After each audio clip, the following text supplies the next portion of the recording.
మా ద్వాదశ రాశుల వారందరూ కూడా వారికి వారు సులభతరంగా పాటించవలసిన పరిహారాలను తెలియజేస్తారా? 12 రాశుల వారికి ప్రతి వారికి తమ వ్యక్తిగత దైవాన్ని ప్రార్థించుకుంటూ ముందుకు వెళ్ళడం ఒక విధానం అయితే, ప్రతిరోజు చెప్పుకునే గోచార ఫలితాల్లో స్వల్ప సమస్యల్ని అధిగమించే విషయంలో భాగంగా ఈరోజు తమ వ్యక్తిగత దేవతా ప్రార్థనతో పాటుగా అవకాశము సమయము ఉన్నట్లయితే తప్పనిసరిగా మీ వ్యక్తిగత దేవతా ప్రార్థనతో పాటుగా ముఖ్యంగా ఇక్కడ గణేష ప్రార్థన అంటే విఘ్నేశ్వర ప్రార్థన కానీ, విఘ్నేశ్వర శ్లోకాలైనా, అదే రకంగా స్తోత్రాలైనా, విఘ్నేశ్వర నామాలు ఏది మీరు చేసుకోవడానికి మీకు అనుకూలంగా ఉంటుందో అది చేసుకుంటూ ముందుకు వెళ్ళినట్లయితే తప్పనిసరిగా ఎదురవుతున్న సమస్యల్ని అధిగమించడంలో ప్రశాంతత, అదేవిధంగా కార్యక్రమాలు ఆగకుండా ముందుకు వెళ్ళడానికి అనుకూలత,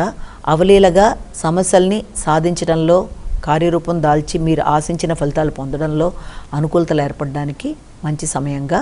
ఈ పరిహారాలు చేసుకుంటూ ముందుకు వెళ్ళడం బట్టి అనుకూలతలు అనేవి ఏర్పడతాయని ఇక్కడ భావించవచ్చు. అయితే మీ ఇష్టదేవతా ప్రార్థన అయినా సరే, గణేష ప్రార్థన అయినా సరే,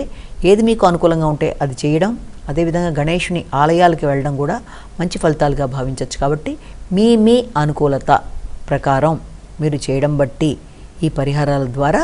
సమస్యల్ని అధిగమించగలిగిన శక్తి, ఉత్సాహం మొదలైనవి లభిస్తాయని, అదేవిధంగా అననుకూలతల్ని అనుకూలతలుగా మార్చుకోగలుగుతారని ఆశిస్తూ నమస్కారం.